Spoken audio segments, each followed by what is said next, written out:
Écoutez, madame, vous savez, l'éducation, c'est le socle même du développement. C'est comme je l'ai dit tantôt, c'est qu'aujourd'hui, lorsque vous voulez mettre à genoux un continent, lorsque vous voulez mettre à genoux une nation et détruire surtout une génération, il faut juste rendre cette génération ignorante.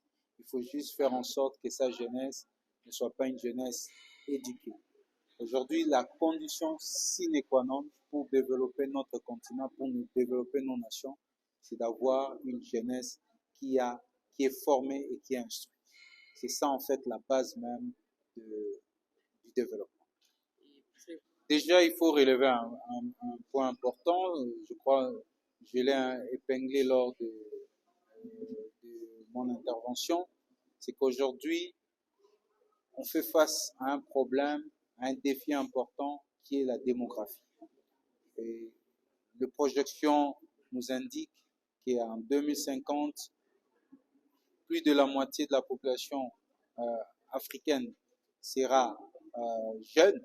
Aujourd'hui, il représente la population de moins de 25 ans, représente plus de 50% de la population.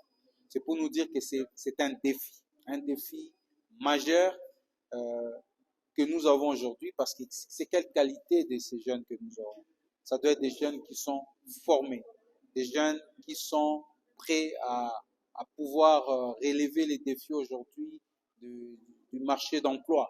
Parce qu'on peut bien former ces jeunes, mais est-ce que ces jeunes sont formés pour faire face aux défis d'emploi aujourd'hui? Parce qu'on forme des chômeurs aujourd'hui. Des jeunes qui, lorsqu'ils se retrouvent sur le marché d'emploi, ils ne savent pas s'en sortir.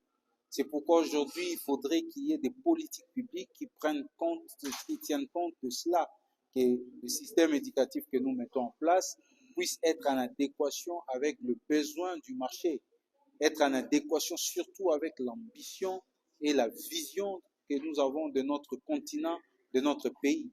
Voilà pourquoi aujourd'hui nous avons parlé à une jeunesse que nous aimerons, une jeunesse proactive. Une jeunesse qui ne va pas attendre que les changements puissent s'opérer, une jeunesse qui ne va pas subir les changements, mais une jeunesse qui va provoquer les changements qu'il souhaite. C'est ces changements que nous souhaitons tous aujourd'hui, c'est que nous puissions être dans un environnement qui permet à ce qu'un jeune, lorsqu'il étudie, il finit d'étudier, qu'il trouve de l'emploi. Mais pas seulement de l'emploi, mais que cet emploi soit un emploi de qualité.